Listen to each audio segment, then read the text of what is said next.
नमस्कार दोस्तों, जय हिंद, वंदे मातरम। स्वागत है आपका अपने टीटी फैमिली शिक्षकों के परिवार शिक्षक भर्ती के चैनल जायसवाल कोचिंग सेंटर पर, पावर्ड बाय शिक्षा ही प्रकाश है। दोस्तों, बात करेंगे हम बाल विकास सीडीपी के प्रैक्टिस सेट की बात करेंगे। आपके एग्जाम पैटर्न सिलेबस के अकॉर्डिंग, प्रीवियस ईयर में पूछे गए लेवल के अकॉर्डिंग बात करेंगे। इस प्रैक्टिस सेट में हम 30 महत्वपूर्ण लाजवाब क्वेश्चंस करने वाले हैं आपके एग्जाम पैटर्न के अकॉर्डिंग। तो चलिए, आप सभी लोग तैयार हो जाइए। इसके पहले भी हम पहला जो है इस प्रैक्टिस सेट कंप्लीट कर चुके हैं, जिसका आई बटन पे ऑलरेडी आपको लिंक भी दे दिया जाएगा। तो सारे प्रैक्टिस सेट अटेंड कीजिए। और डेली हमारी सीडीपी की 7 PM पे क्लास होती है। बाकी सभी क्लासेज का जो है टाइम शेड्यूल आपको सेट कर दिया जाएगा। तो क्या आप सभी लोग तैयार हैं? तो सभी लोग एक बार तैयार हो जाइएगा, ये 30 महत्वपूर्ण क्वेश्चन सभी अपडेट पाने के लिए। तो चलिए शुरुआत करते हैं, जिसमें से पहला प्रश्न आप लोगों की स्क्रीन पर ऑलरेडी आ चुका है। और प्रश्न बहुत ही सिंपल साधारण सा पूछा गया है कि किसी क्रिया को उत्तम अधिगम प्रविधि में परिवर्तित करने के लिए सदैव आवश्यकता होती है। आप सभी लोग भावी अध्यापक अध्यापिकाएं हैं, ज्ञानी श्रवक व्याख्याता लोग हैं। यहाँ पे सभी कमेंट कीजिएगा। प्रत्येक प्यारे प्यारे भाइयों की, प्यारी प्यारी बहनें, गृहिणी जिनका सपना है सीटेट एग्जाम को फतेह करना, जायसवाल सर आप सभी का अभिनंदन स्वागत कर रहे हैं। तो दोस्तों, किसी क्रिया को उत्तम अधिगम प्रविधि में परिवर्तित करने के लिए सदैव आवश्यकता क्या होती है? देखिए, कोई भी क्रिया हो, हम किस में परिवर्तित कर रहे हैं? उत्तम अधिगम प्रविधि में हमें परिवर्तित करना है। तो उसके लिए हमें किसकी आवश्यकता होगी? मानसिक व्यायाम की, एक परीक्षण की, एक वास्तविक शिक्षा के उद्देश्य की, या शिक्षक द्वारा संवर्धित अधिगम की आवश्यकता होगी? किसकी आवश्यकता होगी? तो उत्तम अधिगम प्रविधि में अगर हमें परिवर्तित करना है किसी क्रिया को, तो उसके लिए हमें मानसिक व्यायाम की आवश्यकता होती है सदैव। First option is the right answer. No doubt, किसी को अगर डाउट है बेफिक्र आप लोग कमेंट कर सकते हैं, फीडबैक कर सकते हैं। इसके बाद साथियों बात करेंगे आपके दूसरे प्रश्न की। दोस्तों, दूसरा प्रश्न है, पूछा गया आप लोगों की स्क्रीन पर कि शोध रिपोर्ट लिखते समय शोधकर्ता को क्या करना चाहिए? जो शोधकर्ता होते हैं, जब शोधकर्ता रिपोर्ट लिखते हैं तो उनको जो है वाक्य के आरंभ में अंकों का प्रयोग नहीं करना चाहिए। अपनी शोध रिपोर्ट के उद्देश्य अनुसार क्रम को वैज्ञानिक ढंग से लिखना चाहिए। यह शोध अध्ययन से मिलते जुलते शोध कार्यों के परिणामों से तुलना करनी चाहिए, यह उपरोक्त भी। अब देखिए, प्रश्न को समझिएगा, सारे ऑप्शन को समझ लीजिएगा, यहाँ पे सभी ध्यान दीजिएगा। जी हाँ, शोध रिपोर्ट लिखते समय जो शोधकर्ता को ध्यान देनी चाहिए, उसमें यह भी ध्यान देना है कि वाक्यों के आरंभ में अंकों का प्रयोग नहीं करना है। अपनी शोध रिपोर्ट के उद्देश्य अनुसार क्रम को वैज्ञानिक ढंग से लिखना है। शोध अध्ययन से मिलते जुलते शोध कार्यों के परिणामों से तुलना करना है। तो उपरोक्त जो सभी ऑप्शन हैं, ये सारे शोध रिपोर्ट लिखते समय एक शोधकर्ता को क्या है, ध्यान रखना चाहिए, ये चीज़ें करनी चाहिए या नहीं करनी चाहिए।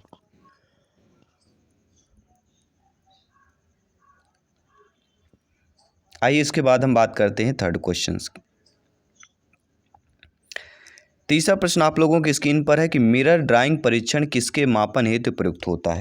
काफ़ी बार पूछा गया, रिपीटेड प्रश्न, जान लीजिएगा। और ये प्रश्न पूछा भी जाता है, चाहे हम सीटेट की बात करें या अदर टीटी एग्जाम की। तो मिरर ड्राइंग परीक्षण किसके मापन हेतु प्रयुक्त होता है? क्या वह व्यक्तित्व के लिए है, अधिगम के लिए है, नैतिकता के लिए, या रेटिंग स्केल के लिए है? सभी लोग बताइए। जी हाँ, मेरे सभी प्यारे प्यारे भाइयों की, प्यारी प्यारी बहनें, गृहिणी जिनका सपना है सीटेट एग्जाम को फतेह करना। जी हाँ दोस्तों, तो मिरर ड्राइंग परीक्षण किसके मापन हेतु प्रयुक्त होता है? तो आप सभी लोग, तो आई होप सभी लोग समझ गए होंगे। तो नैतिकता की बात करेंगे या मनोवैज्ञानिक की बात करते हैं, दोनों चीज़ें आपकी सेम है। आइए बात करते हैं आपके अगले प्रश्न की। और अगला प्रश्न आप लोगों के ऑलरेडी स्क्रीन पर आ चुका है। आइए जानते हैं प्रश्न हमारे क्या पूछे जा रहे हैं। प्रश्न इंटरेस्टेड प्रश्न है, ध्यान दीजिएगा, और सारे प्रश्न इंपॉर्टेंट है। जिसमें से अगला प्रश्न है, शिक्षक शिक्षिका बनने पर मेरा प्रयास होगा कि। देखिए, आप सभी से एक प्रश्न है, सीटेट ये कह रहा है, सीबीएसई ये प्रश्न आपके सामने रख रहा है सीडीपी में कि जब आप अध्यापक अध्यापिका बनेंगे, यानी शिक्षक शिक्षिका बनने पर मेरा प्रयास होगा, आपका क्या प्रयास होना चाहिए? प्रधानाचार्य मेरी रुचि के अनुकूल कार्य प्रदान करें। प्रधानाचार्य मेरे विचारों को महत्व प्रदान करें। प्रधानाचार्य मेरे यथोचित सम्मान करें। अब देखिए, मेरा शब्द सभी में, तीनों में आया है। समय समय पर प्रधानाचार्य मुझे आवश्यक मार्गदर्शन प्रदान करने। अब सभी लोग जानते हैं पेडागॉजी सीडी पे जहाँ पे शिक्षक के लिए मेरा या मैं शब्द के उपयोग हो, वह नेगेटिव माना जाता है। तो मेरा मेरा तीनों में दिया गया, तो हम यहाँ पे सीधे आंख बंद करके डी ऑप्शन की तरफ जाएंगे कि समय समय पर प्रधानाचार्य मुझे आवश्यक क्या करें, मार्गदर्शन प्रदान करें, एक सही रास्ता बताते रहें। तो डी ऑप्शन होगा। एक शिक्षक शिक्षिका बनने पर आपका प्रयास होना चाहिए, सभी का प्रयास होना चाहिए। इसके बाद बात करते हैं आपके अगले प्रश्न की। अगला प्रश्न आप लोगों की स्क्रीन पर है, इंटरेस्टेड प्रश्न है कि निम्न में से कौन सा अधिगम सिद्धांत है जो कि नैमित्तिक अनुबंधन कहलाता है। जी हाँ, ऐसा अधिगम सिद्धांत आपको बताना है दोस्तों जो नैमित्तिक अनुबंधन कहलाता हो। क्या वह प्रत्न एवं भूल का सिद्धांत है, शास्त्रीय अनुबंधन है, सक्रिय अनुबंधन है, या सूचना प्रक्रियाकरण की बात करेंगे। सभी कमेंट कीजिएगा मेरे प्यारे प्यारे भाइयों के, प्यारी प्यारी बहनें, गृहिणी जिनका सपना है टीटी एग्जाम को फतेह करना। नीचे कमेंट बॉक्स में अपना आंसर कमेंट करना है और अंत में बताना भी कि 30 में से आपने कितना स्कोर प्राप्त किया, आपकी तैयारी कितनी हो चुकी है, ये कितनी आपको आगे करनी है। तो अधिगम सिद्धांत नैमित्तिक अनुबंधन कहलाता है वह दोस्तों सक्रिय अनुबंधन। क्या हो जाएगा, सक्रिय अनुबंधन जो है अधिगम सिद्धांत नैमित्तिक अनुबंधन कहलाता है। सक्रिय मतलब नैमित्तिक, निमित्ता, एक ऐसे भी हम इस प्रकार से जोड़ सकते हैं इसको। अगला, एक विद्यालय के प्रधानाचार्य को, मान लीजिए कोई विद्यालय के प्रधानाचार्य हैं तो उनको पूर्ण स्वतंत्रता है कि वह अपने निर्णयों को कठोरता पूर्वक विद्यालय में लागू करें, या उनको चाहिए कि जो निर्णय लें वह आवश्यक के साथ विचार विमर्श के उपरांत ही लें, या वह शिक्षकों की स्वतंत्रता में बाधा न डालें, यह सदैव शिक्षकों के हित में सोचें। तो एक विद्यालय के प्रधानाचार्यों को क्या करना चाहिए, आपकी सोच क्या है इस पर। सीबीएसई कहता है, आपकी सोच इस पर क्या है।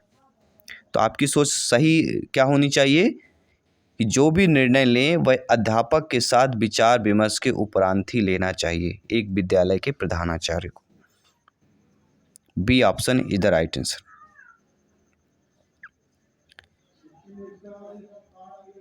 इसके बाद हम बात करेंगे आपके अगले प्रश्न की। विभिन्न राज्यों में से विज्ञान के प्रतिभाशाली बालकों की पहचान के लिए जिस परीक्षा का आयोजन किया जाता है उसे क्या कहते हैं। बहुत ही सिंपल सा प्रश्न। जी हाँ, विभिन्न राज्यों में जो विज्ञान के प्रतिभाशाली बालक होते हैं उनको पहचान करने के लिए जिस परीक्षा का आयोजन किया जाता है वह परीक्षा कहलाती है कौन सी, STS परीक्षा। बहुत ही सिंपल सा प्रश्न था, आई होप सभी लोग समझ भी गए होंगे। आइए बात करते हैं अगले प्रश्न की तरफ चलते हैं। अगला प्रश्न है, अनौपचारिक शिक्षा की व्यवस्था की गई है 6 से 11 वर्ष के बालकों के लिए, 9 से 14 वर्ष के बालकों के लिए, 15 से 35 आयु वर्गों के लिए, या उपयुक्त में से किसी एक के लिए भी नहीं। तो आप सभी लोग जानते हैं अनौपचारिक शिक्षा की व्यवस्था या किस आयु के बच्चों के लिए की जाती है। अनौपचारिकता मतलब 9 से 14 वर्ष के बालकों के लिए। अगर यहाँ पे औपचारिक शिक्षा आ जाएगा, मान लीजिए यहाँ पे आपसे पूछा जा रहा है औपचारिक शिक्षा,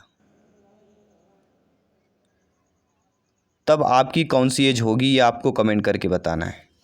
अनौपचारिक में तो 9 से 14 वर्ष के बालक आ जाते हैं अनौपचारिक शिक्षा व्यवस्था में। अगर औपचारिक शिक्षा व्यवस्था आती है तब कौन सा आयु होना चाहिए, ऑप्शन को नहीं देखना, अपने अनुसार सोच करके आपको बताना है। आइए बात करेंगे अगले प्रश्न की तरफ चलते हैं।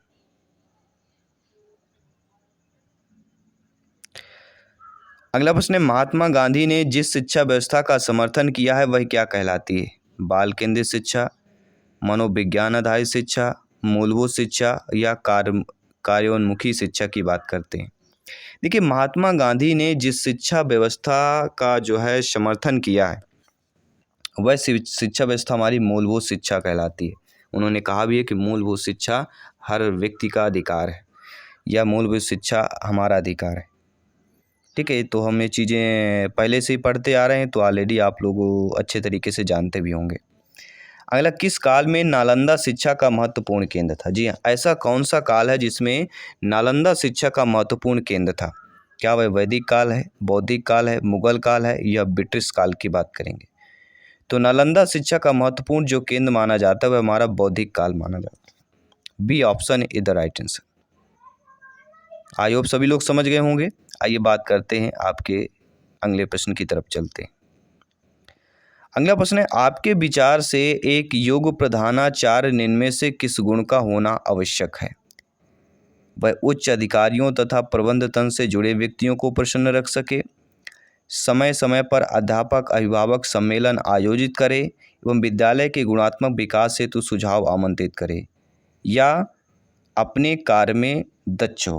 तो सभी लोग जानते हैं, अगर आपके विचार से देखा जाए कि एक योग्य प्रधानाचार्य जिसमें ऐसे गुण हों जो प्रधानाचार्य के लिए होना चाहिए कि समय समय पर अध्यापक अभिभावक सम्मेलन आयोजित करें एवं विद्यालय के गुणात्मक विकास हेतु सुझाव भी आमंत्रित करें, यानी अभिभावक से भी सुझाव लेना इम्पोर्टेंट है, इसलिए बी ऑप्शन यहाँ पे CDP पेडागोजी में बेस्ट माना जाएगा।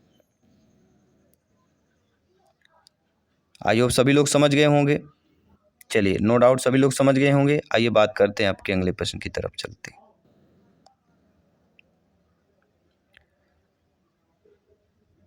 अगला प्रश्न आपके स्क्रीन पर आ चुका है, बहुत ही इंटरेस्टेड प्रश्न है, ध्यान दीजिएगा।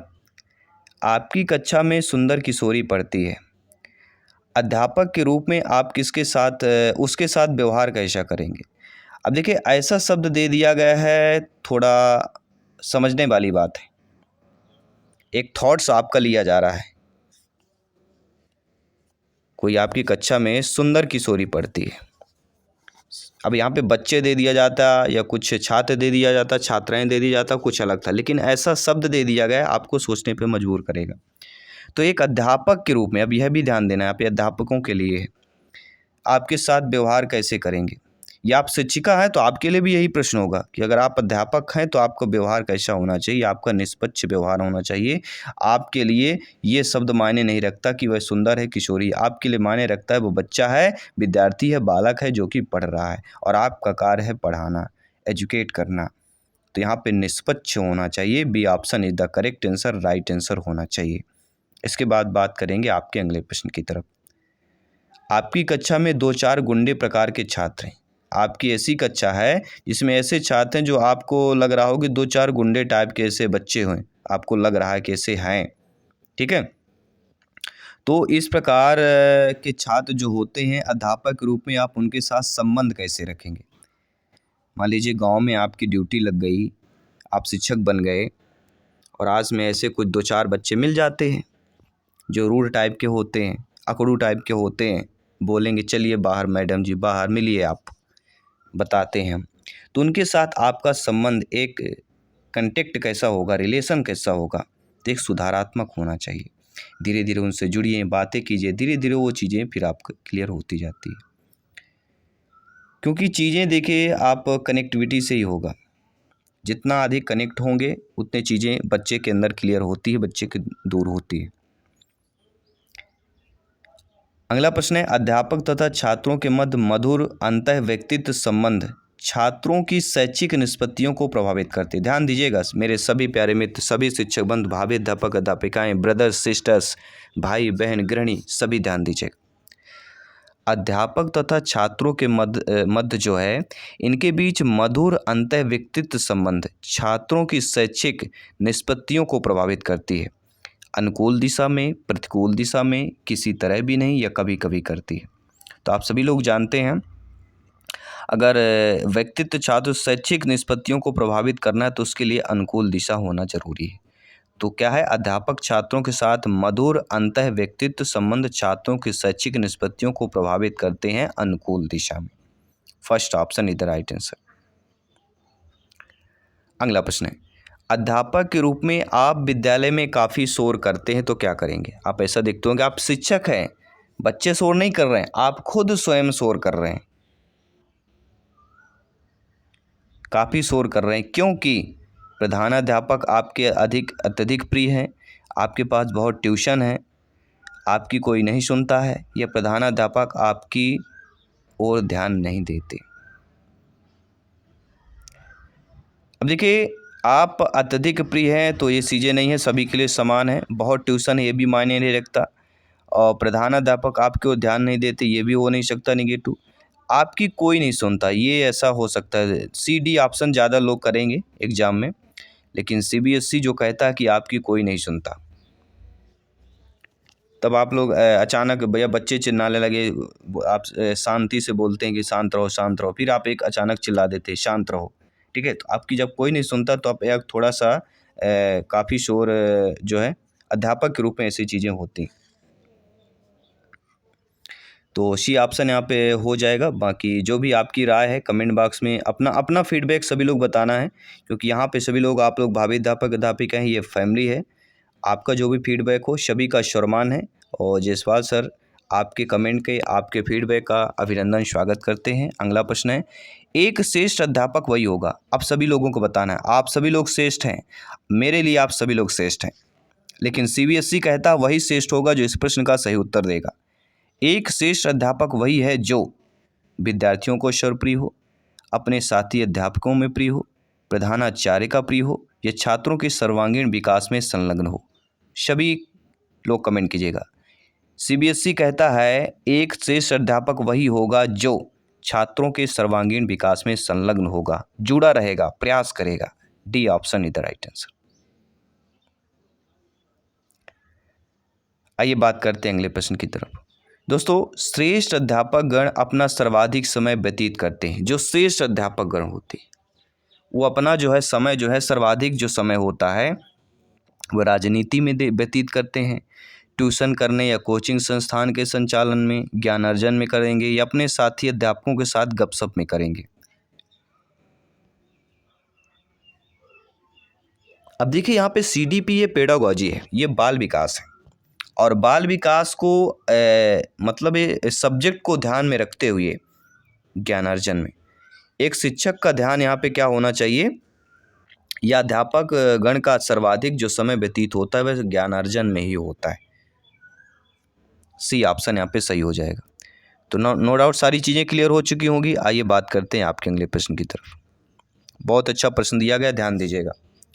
दोस्तों, अध्यापक व्यवसाय ही ऐसा व्यवसाय है जिसमें, अब देखिए अध्यापक यहाँ पे व्यवसाय शब्द जोड़ दिया गया तो थोड़ा एक नेगेटिव हमें लगा, लेकिन CBSE कहता है प्रश्न है तो प्रश्न किसी प्रकार से भी पूछा जा सकता है। तो अध्यापक व्यवसाय ही ऐसा व्यवसाय है जिसमें व्यक्ति सादगीपूर्ण जीवन व्यतीत करता है, आराम अधिक है, व्यक्ति आदर्शवादी बनता है, व्यक्ति अभिभावकों से शेष संबंध बनाने में सक्षम होता है। तो अध्यापक एक व्यवसाय जोड़ दिया है, मतलब व्यक्ति इसमें सादगीपूर्ण जीवन व्यतीत करता है, एक अध्यापक के लिए होगा।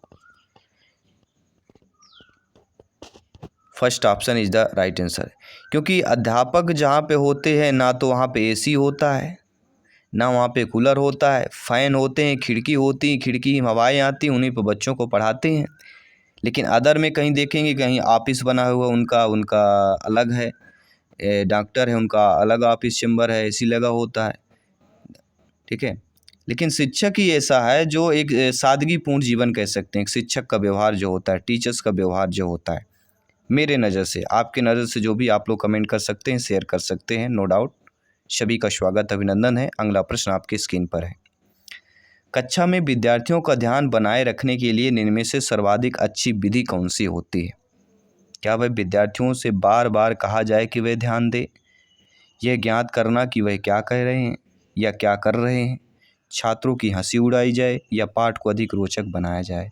मेरे सभी प्यारे मित्र, मेरे भाई बहन गृहिणी, ध्यान देकर समझ लीजिएगा, क्योंकि ये समय बहुत मूल्यवान है, और यही समय मूल्यवान आपके सफलता की ओर ले जाएगा, आपकी मंजिल की ओर ले जाएगा, आपके अध्यापक पद की ओर ले जाएगा।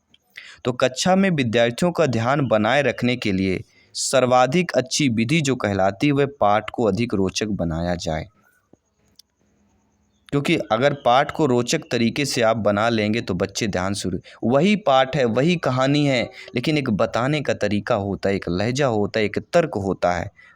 जिस तर्क से आप पेश करते हैं बच्चे उसी तरह से इंटरेस्ट होके लगाव से सुनते हैं। आइए बात करते हैं अगले प्रश्न की तरफ। दोस्तों, प्रायः शिक्षण व्यवसाय में वही व्यक्ति आते हैं जो, देखिए शिक्षण व्यवसाय यहाँ पे सब जोड़ा गया, थोड़ा CBSE ने जोड़ा है और पूछना चाहता है कि अगर प्रायः शिक्षण व्यवसाय में वही व्यक्ति आता है जो, कौन सा व्यक्ति आता है? सिंपल सी बात है, जिनकी आस्था शिक्षण कार्य में होगी वही व्यक्ति शिक्षण व्यवसाय से जुड़ेगा। शिक्षण शब्द से जुड़ेगा, शिक्षा व्यवस्था से जुड़ेगा, एडुकेट से। एजुकेशन से जुड़ेगा, एडुकेटर बनेगा। सिंपल सा प्रश्न था, यह कह सकते हैं। इसमें ज़्यादा डाउट वाला ऑप्शंस यहाँ पे नहीं दिए गए थे। अगले प्रश्न की बात करेंगे। काफ़ी वैरायटी आएगी, ध्यान दीजिएगा। प्रैक्टिस सेट है, हर प्रैक्टिस सेट एक अलग लेवल का होगा, हर प्रैक्टिस सेट में अलग अलग प्रश्न होंगे, हर प्रैक्टिस सेट में अलग कैटेगरी वाले प्रश्न होंगे। ध्यान दीजिएगा। शिक्षण व्यवसाय तभी उन्नत हो सकता है जब, देखिए शिक्षण व्यवसाय कब उन्नत कर सकता है? जब शिक्षक सृजनात्मक विधियों से पढ़ाया जाए, वेतन योग्यता अनुसार मिले, शिक्षक स्वयं नयो प्रयोग करे और नई विधियां निकालें। ये हमें बेस्ट लगा भैया। शिक्षक अगर स्वयं नए प्रयोग करता है और नई विधियां निकालता है तो शिक्षण व्यवसाय उन्नत हो सकता है। नो डाउट सभी लोग समझ गए होंगे और फीडबैक मुझे लगता है यही सभी लोगों को होगा। आइए बात करते हैं अगले प्रश्न की तरफ। छात्रों में रटने की आदत कम करने हेतु आप क्या सुझाव देंगे? कोई भी बच्चा, बालक बालिका है, उसको ये रटंत जो विद्या अपनाया है बच्चा, उसको कम करना है, तो उसके लिए आपका सुझाव क्या होना चाहिए? उसके लिए आपका सुझाव यही होना चाहिए कि शिक्षण विधि में परिवर्तन किया जाए। क्या किया जाए? आपका सुझाव यह होगा, शिक्षण विधि में परिवर्तन किया जाए। इसके बाद बात करेंगे अगले प्रश्न की। दोस्तों, समय समय पर शिक्षा अधिकारियों द्वारा स्कूलों का निरीक्षण होना चाहिए, क्योंकि इससे अक्सर आप देखे होंगे, कहीं बोलेंगे हमारे यहाँ एसडीएम आए थे, हमारे डीओ साहब आए थे, डी अधिकारी, ठीक है, हमारे यहाँ कलेक्टर कभी कभी, लेकिन ज़्यादातर डीओ साहब आते हैं। एसडीएम, डीओ, कलेक्टर कभी कभी आते हैं, या जिला के आसपास जो स्कूल होते हैं वहाँ पे भ्रमण करते हैं। तो समय पर जो शिक्षा अधिकारी होते हैं उनके द्वारा स्कूलों का निरीक्षण क्यों होना चाहिए? देखिए, इनके काफ़ी रीज़न हो सकते हैं। पहले ऑप्शंस पढ़ लेते हैं। स्कूलों में स्वस्थ वातावरण बनाने की ओर ध्यान दिया जाता है, सफाई भी हो जाती, करे चलिए अधिकारी होने वाले, बिल्कुल साफ़ सफाई होना चाहिए, सब काम पूरा हो जाता है। बिल्कुल सही बात है, बिल्कुल ये नेचुरल चीज़ें होती हैं, अक्सर हम देखते हैं। निरीक्षण के भय से कुछ ना कुछ अच्छे काम भी हो जाते हैं कि भाई निरीक्षण करने कुछ गलती हो जाएगी तो हमारे जो प्रचार होते हैं, प्रिंसिपल साहब होते हैं, गड़बड़ाने लगते हैं, ठीक है। स्कूल में अनुशासन भी बना रहता है बीच बीच में। तो ये सारे ऑप्शन हमें सही लगे, डी ऑप्शन को चयन कर लेना। नो डाउट सभी लोग समझ गए होंगे। और कुछ चीज़ें क्रिएटिविटी चीज़ें भी पूछी जाती हैं जो विद्यालय आसपास वातावरण में होता है। अगला प्रश्न है, कक्षा शिक्षण में छात्रों की सहभागिता जो है निर्भर करती है, किस पर निर्भर करती है? कक्षा गृह के आकर्षक होने पर, छात्रों में उत्साह लाने पर, शिक्षण विधि पर, या शिक्षण की विद्वता पर होता है। तो आप सभी लोग जानते हैं, ज्ञानी सर्वव्याख्याता लोग हैं, भावी अध्यापक अध्यापिकाएं हैं, कि कक्षा शिक्षण में छात्रों की जो सहभागिता निर्भर करती है वह शिक्षण विधियों पर निर्भर करती है, शिक्षण विधि पर, मेथड।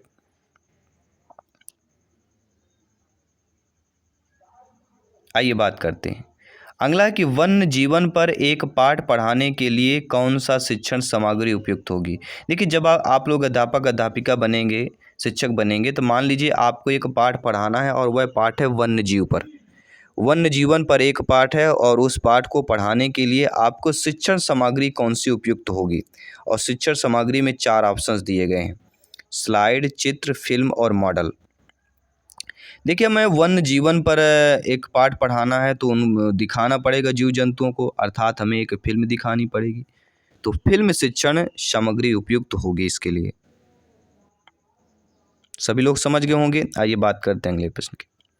दोस्तों, प्रधानाचार्य होने के नाते, एक प्रिंसिपल होने के नाते, आप किस प्रकार के पत्रिका अपने विद्यालय के पुस्तकालय में नहीं मंगवाएंगे? नहीं मंगवाएंगे, ध्यान दीजिएगा।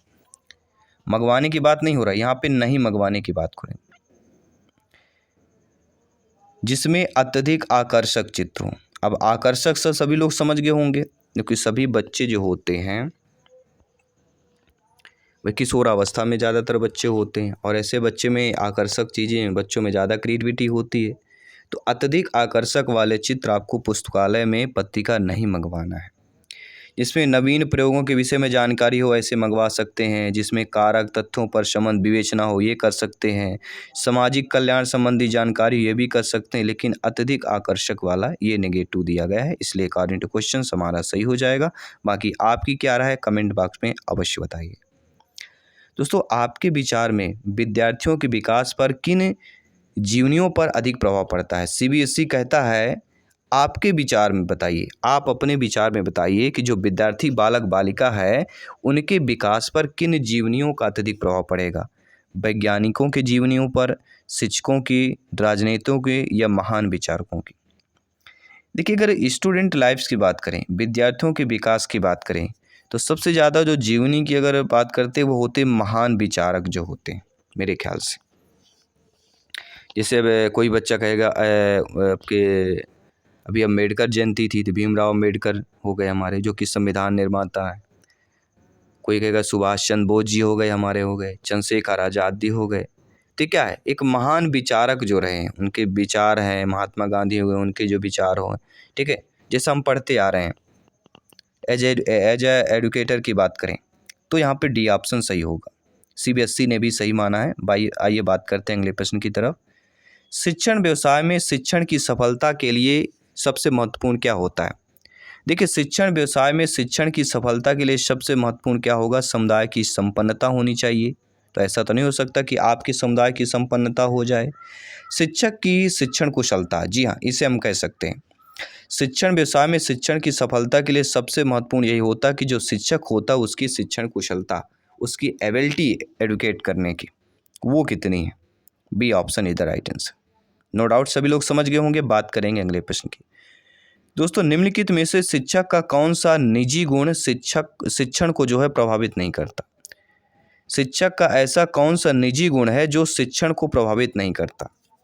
क्या वह संवेदनशीलता है, सामाजिक कुशलता है, दयालुता है या प्रबंधन क्षमता की बात करेंगे? आप सभी लोग जानते हैं कि शिक्षक का ऐसा निजी गुण जो शिक्षण को प्रभावित नहीं करता वह कहलाता है सामाजिक कुशलता। आपके समाज से है, आपकी क्या सामाजिक कुशलता है, ये प्रभावित नहीं करती। प्रभावित करती संवेदनशीलता पर, दयालुता पर, प्रबंधन क्षमता पर, ये चीज़ें, लेकिन सामाजिक कुशलता प्रभावित नहीं करती।